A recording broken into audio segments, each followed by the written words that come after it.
Assalamualaikum everyone, how are you? I hope you are all well and good. This is SL Chatta here from Dubai, United Arab Emirates. आज फिर हमारा walk time है और अब देखें ऊपर दिन हो गया है जी, रात से दिन हो गया है। ये मालिक का निज़ाम है जनाब। रात होती है तो फिर दिन होता है, हर रात के बाद दिन और दिन के बाद रात। और आज भी आलमोस्ट यही है, सुबह सुबह का टाइम है, अर्ली मॉर्निंग है जी। सूरज निकलने वाला है इस साइड से। सूरज वो अगर मैं जूम कर सकूं तो इस साइड से सूरज निकलेगा और अभी वो अपनी आबोताब में बिल्कुल ज़बरदस्त किस्म का चमकेगा। और हमारा ये है जी वॉक टाइम। वॉक हमने बहुत सारी कर ली है, आज आपको लाइव स्ट्रीमिंग में बताएंगे। आज हमने बहुत सारी वॉक कर ली है और इस वक्त एक वीडियो रिकॉर्ड होगी और दूसरी की बारी है जी। आपने कमेंट सेक्शन में जाकर ज़रूर बताना है आज हम किस रोड पे हैं, प्रीवियस पे हैं या फिर वो हमने कुछ आज चेंज किया। आप कमेंट सेक्शन में जाकर ज़रूर बताइएगा। ऊपर देखें, मौसम चेक कर लें, गर्मी होगी काफ़ी ज़्यादा और एरोप्लेन जो है ना वो अपनी ड्यूटी सारे अंजाम दे रहे हैं। उनका कोई ऑफ नहीं होता। वो बंदे लाने जाने वाली ना वो जो ड्यूटी है ना उसके फ़राइज़ सारे अंजाम पूरी ज़िम्मेदारी के साथ देते हैं जी। चट्टा साहब जी, अस्सलामु अलैकुम वरहमतुल्लाहि वबरकातुहू। क्या हाल हवाल हैं दोस्तों आपके, कैसे हैं आप? I hope you are well and good. आप ठीक होंगे, अच्छे होंगे, बहुत अच्छे होंगे। तो आपको बता दिया जी, this is our walk time और चढ़ गया दिन आज फिर वॉक के टाइम पे। चलें जी, शुरू करते हैं। दुबई की मॉर्निंग है जी, चेक करें क्या आपके साथ। और उसके बाद जो है ना वो बाय। ये पाकिस्तानी भाई जा रहे हैं दोनों, करते तो ये भी हमारी तरह वाक ही हैं। वो अंकल भी वाक ही कर रहे हैं। अच्छा बाबा, मैं देख रही थी एक अंकल डैंक निकाल लेते, उनमें जान तो होती नहीं, वो पता नहीं अब किस चक्कर में कहीं डेंट ना उनका निकल जाए। मतलब मुझे यही था कि वो सीधे घर चले जाएंगे सही चलते चलाते, इस साइड पे बच जाएं। मुझे तो ये था बच जाएं, जैसे चल के आए हैं इसी तरह खुशी खुशी वापस जाएं। ये भी है, ये पता नहीं किस कंट्री से, ये इंडिया से हैं। ये वो सामने वाले तो ठीक ठाक पाकिस्तानी लग रहे हैं। हाँ जी, उनको जरूरत है। नहीं वो बड़ी तसल्ली से और वो कर नहीं रहे, वो बड़ी और अभी अच्छा देखे वो जो फैट है वो बड़ी तसल्ली से जा रहे हैं, उन्हें पूरा भरोसा अपनी माँ भी हमें भी साथ साथ देख रहे हैं। तो हम इसलिए देख रहे हैं कि ये दिन चढ़े कौन सी बात हो रही है। ये अंकल का भी डेंट निकाले ना तो काम ठीक हो जाए। वो जो निकाल के गए हैं ना, हाँ, वो आपने दिखाई नहीं पहले। हाँ, वो बड़े मजे के। अच्छा, मुझे ये था कि ये अपनी टांगों पे चल के वापस चले, अल्लाह करे वो ठीक ही लग रहे थे। जरूरत तो वैसे उनको इतनी नहीं थी, नहीं लेकिन वॉक टेलीकास्ट करनी चाहिए।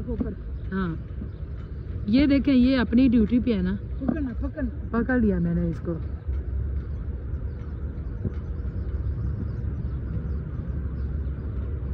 चलें जी, स्टार्ट करें चट्टा साहब जी। आगाज़ करते हैं एक इंतहाई खूबसूरत वाक़या आपके गोश्तगुजार। उसके बाद मेरी तरफ से बाय बाय। एक यहूदी ने अपने बेटे को कहा जी कि जाओ सौदा ले आओ, तो वो गया। लड़का रास्ते से गुजर रहा था। अच्छा यार, साथ साथ चलते हैं। चलें जी, चलें, चल लेते हैं। चलने में क्या, हाँ, सब चले। वो देखें, वो सामने चल रहे हैं, वो तो भाग रहे हैं। इधर से चलते हैं। चलें, इधर से चल लेते हैं। इधर से मुझे यहाँ से मेरे को चलना बड़ा मुश्किल है। इधर आ जाना, मैं आ रही हूँ, मैं साथ हूँ। यार इधर भी स्टार्टिंग कर दिया। ओके कंटिन्यू जी। एक यहूदी ने अपने बेटे को कहा जाओ सौदा ले आओ, तो वो गया। लड़का रास्ते से गुजर रहा था कि इसकी नज़र सरकार दो आलम सल्लल्लाहु अलैहि वसल्लम पर पड़ी। हजूर सल्लल्लाहु अलैहि वसल्लम की नज़र भी इस लड़के पर पड़ी। तो वो वही बैठ गया, वही बैठा रह गया और देर हो गई। वो यहूदी कभी अंदर जाता, कभी बाहर आता। लड़का कहाँ रह गया, आया नहीं अभी तक। सूरज गरूब हो गया, मगरिब की नमाज हो गई, शाम को घर गया। बाप ने पूछा, अरे नादान, इतनी ताखीर की? बाप बहुत गुस्से में, बड़ा नादान और पागल है तू। मैंने कहा था ना जल्दी आना, तुमने इतनी देर करके आए हो और तुम सौदा लेने भेजा था, तुम खाली हाथ वापस आ गए, सौदा कहाँ है? बेटा बोला सौदा तो मैं खरीद चुका हूँ। बाप ने कहा क्या पागल आदमी हो, तो मैंने तुझे सौदा लेने भेजा था, सौदा तुम्हारे पास ही नहीं है और क्या मैं खरीद चुका हूँ। बेटे ने जवाब दिया बाबा यकीन करें सौदा खरीद आया हूँ। बाप बोला तो दिखा कहाँ है?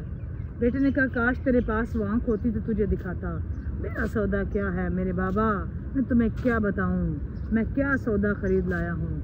बाप ने बोला चल छोड़ रहने दे।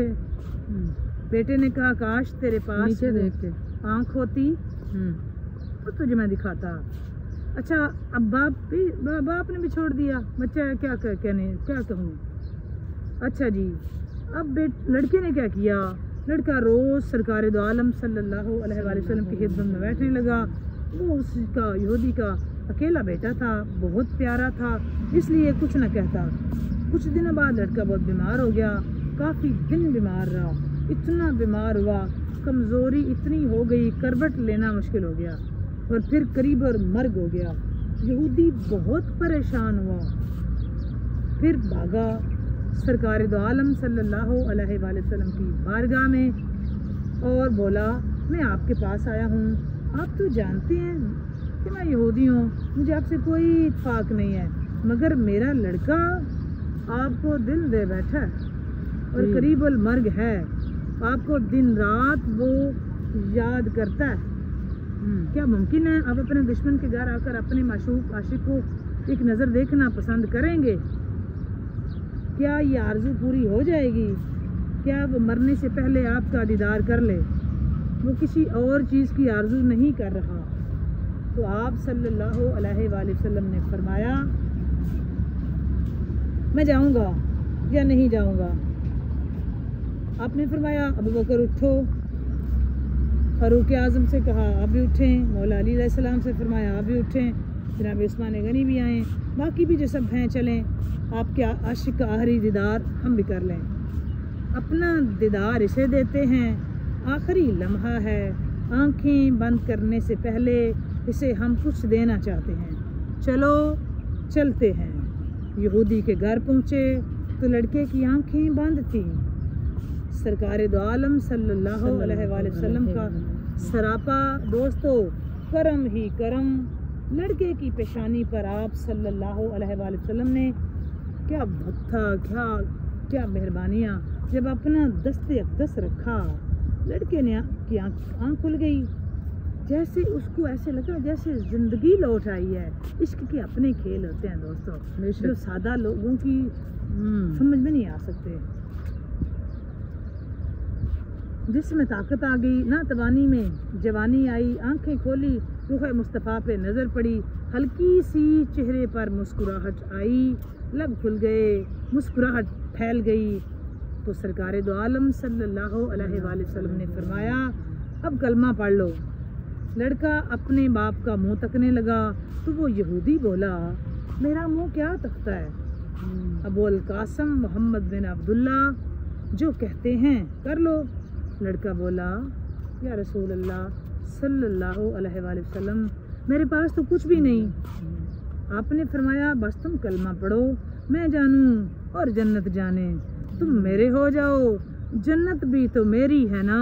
बेशक तुम मेरे हो जाओ, जन्नत भी तो मेरी है ना। ये जन्नत में ले जाना मेरा काम है। तो लड़के ने दोस्तों कलमा पढ़ा, जब इसके मुंह से निकला ना मुहम्मदुर रसूलुल्लाह तो रूह बाहर निकल गई। कलमे का नूर अंदर चला गया, रूह बाहर निकली, कलमे का नूर अंदर चला गया। और जब आंखें बंद हुई, लब खामोश हुए, इस लड़के का बाप वो यहूदी बोला मोहम्मद सल्लल्लाहु अलैहि वसल्लम मैं और आप दोनों मुखालिफ हैं, इसलिए ये लड़का अब मेरा नहीं रहा। अब ये इस्लाम की मुक़द्दस अमानत है, काशाना नबुव्वत से इसका जनाजा उठे तब ही इसकी इज्जत है, ले जाओ इसको। फिर आप सल्लल्लाहु अलैहि वसल्लम ने फरमाया सिद्दीक उठाओ, उमर उठाओ, उस्मान आगे बढ़ो, बिलाल आओ। तो सही मौला अली अलैहिस्सलाम से फरमाया पहले आप भी कंधा दे दें, सब उठाएं। आका अलैहिस्सलाम जब यहूदी के घर से निकले तो ये फरमाते जा रहे थे, इस अल्लाह का शुक्र है जिसने मेरे सदक़े से इस बंदे को बख्श दिया। बस इसी अल्लाह का शुक्र है जिसने मेरे सदक़े से इस बंदे को बख्श दिया। इस अल्लाह का शुक्र है जिसने मेरे सदक़े से अल्लाह को इस बंदे को बख्श दिया। इस आशिक की मैयत जिसको अली, उमर, उस्मान और जैसी हस्तियाँ उठाएं, बिलाल हबशी रज़ी अल्लाह ताला अन्हु जैसी मशहूर शख्सियात कंधा देकर ले जा रहे थे। कब्र तैयार हुई, कफन पहनाया गया। सरकार दो आलम सल्लल्लाहु अलैहि वसल्लम कब्र के अंदर तशरीफ़ ले गए। कब्र में खड़े होकर काफ़ी देर खड़े रहे और फिर अपने हाथों से इस आशिक की मैयत को अंदर उतारा। आप कब्र के अंदर पंजों के बल चल रहे थे। सरकार दो आलम सल्लल्लाहु अलैहि वसल्लम उसकी कब्र के अंदर पंजों के बल क्यों चलते रहे? सहाबा-ए-किराम ने जब पूछा ना, सुना जी, आप उसकी कब्र के अंदर पंजों के बल चल रहे थे। तो सरकार कब्र में खड़े हुए, काफ़ी देर खड़े रहे, फिर अपने हाथों से उस आशिक की मैयत को उतारा। कब्र के अंदर पंजों के बल चल रहे थे, मुकम्मल पाँव मुबारक नहीं रख रहे थे।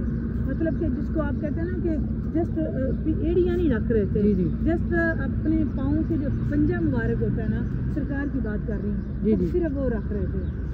काफ़ी देर के बाद आप कब्र से बाहर आए, यूँ जैसे चलना चाहिए। काफ़ी देर आपको बता रही हूँ जानवर को जी।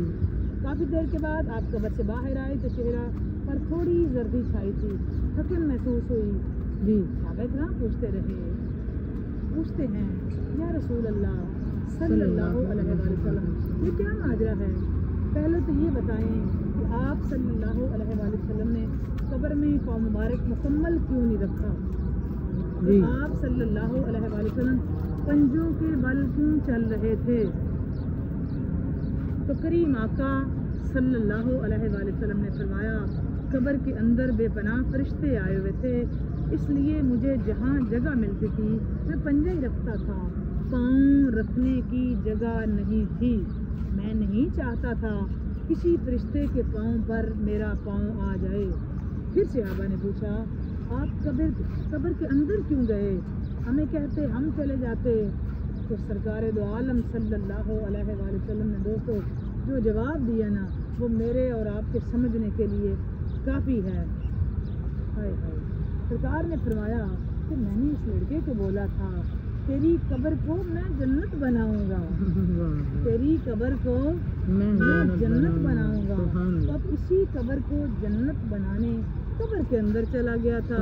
ये है जी वो करीम रात कि जिसकी कदम रंजा फरमाने से कब्र जन्नत बन जाती है। तो आपने फरमाया कि मैंने उसे कहा था मैं तेरी कब्र को जन्नत बनाऊंगा, और मैं उससे अपना वादा वफा करने के लिए उसकी कब्र को जन्नत बनाने के लिए उसकी कब्र के अंदर चला गया। तो फिर हजूर सल्लल्लाहु अलैहि वसल्लम से अगला सवाल सहाबा-ए-किराम ने अर्ज़ की, या रसूल अल्लाह, तो आप इतने थके हुए क्यों हैं? तो सरकार दो आलम सल्लल्लाहु अलैहि वसल्लम ने फरमाया कि थकने की वजह ये है कि कई फरिश्ते और हूरें इस आशिक के दीदार के लिए आ रहे थे जी, और मेरे वजूद से लग लग के गुजर रहे थे, उनकी वजह से मैं थक गया हूँ। कि हजूर ने फरमाया कई फरिश्ते और हूरें उस लड़के की, ये है इश्क़ मोहम्मद सल्लल्लाहु अलैहि वसल्लम का असर। कई फरिश्ते और हूरें हजूर ने फरमाया कि वो उसकी ज़ियारत के लिए सरकार उसके बच्चे की ज़ियारत के लिए आ रहे थे, तो मेरे साथ कंधों से टकराते रहे और मैं इसलिए थक गया। तो दोस्तों आखिर में यही कहेंगे, हो जाए इश्क तो कोई चारा, हो जाए इश्क तो कोई चारा तो नहीं है, सिर्फ एक मुसलमान का ही मोहम्मद पे गुजारा तो नहीं है। हो जाए इश्क, किसी को भी इश्क हो सकता है, ये सिर्फ मुसलमान कोई नहीं हो सकता, किसी को भी सरकार दो आलम सल्लल्लाहु अलैहि वसल्लम की मुबारक ज़ात से इसको हो सकता है। और आप सल्लल्लाहु अलैहि वसल्लम की जो ज़ात है, आपकी जो पाक ज़ात है, अल्लाह तबारक व तआला की जो महबूब तरीन हस्ती है, उनसे इश्क करने का जो बदला मिला वो ये था कि आप सल्लल्लाहु अलैहि वसल्लम से इश्क आपने खुद कब्र में उतारा, फिर आपने खुद उसको जो है वो दफनाने में, उसके दफनाने में खुद हिस्सा लिया।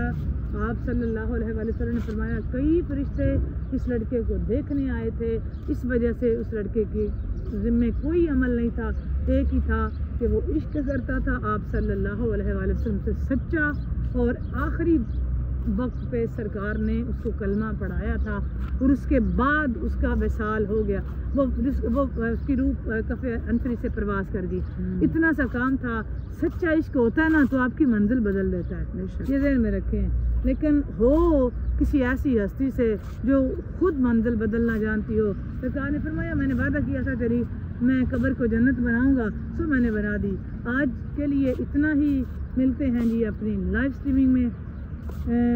बात अच्छी लगे लाइक और शेयर ज़रूर करें। अगर आपने अभी तक चैनल को सब्सक्राइब नहीं किया, चैनल पर नए हैं तो इसको सब्सक्राइब करें, लाइक करें, शेयर करें और बेल आइकन प्रेस करना मत भूलें, ताकि हमारी हर आने वाली नई वीडियो आप तक बर वक्त पहुँचे। अब तक के लिए इतना ही। बाय बाय, अल्लाह हाफिज़, फ़ी अमानिल्लाहि व रसूलिही। जी हाजी साहब जी, खुश रहें, खुशियाँ बांटें। आज की वीडियो यहाँ तक ही। आप खुश रहें, खुशियाँ बांटें, अपने इर्द गिर्द के लोगों का ख्याल रखें, हमें ज़रूर दुआओं में याद रखें। अगली वीडियो तक के लिए आप सबको बाय बाय, अल्लाह हाफिज़, अस्सलाम वालेकुम वरहमतुल्लाहि वबरकातुहू। बाय बाय, अल्लाह हाफिज़।